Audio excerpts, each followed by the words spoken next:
Hello दोस्तों, नमस्कार। अदिता लोकगीत चैनल में आपका स्वागत करती हूँ। जमुना किनारे यशोदा पानी भरे, हाथ ले गगरी न हो। जमुना किनारे यशोदा पानी भरे, हाथ ले गगरी हो।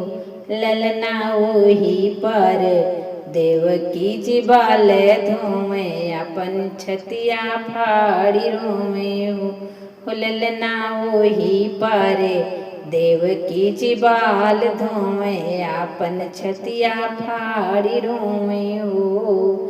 काहे के रोवलु रानी देव कि कौन दुख बाटे हो।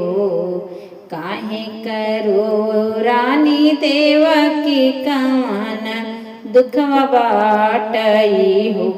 बहनी तोहरे रोवे जमुना बढ़ाई ली, जसोदा रानी पूछे लियो। बहनी तोहरे रोले जसोदा जी बड़ी हैं, जसोदा रानी पूछे ली हो।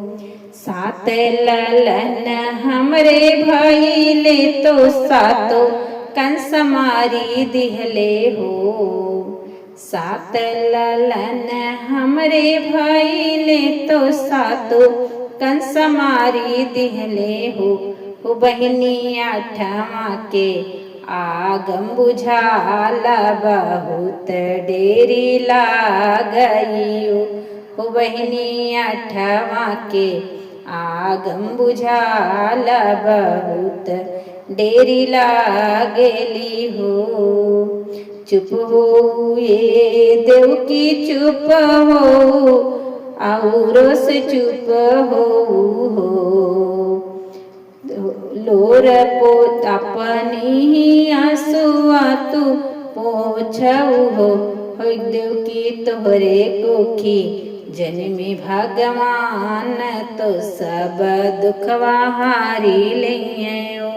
देवकी तोहरे कोखी जन्मी है भगवान, सरब दुखवा हारी लिये।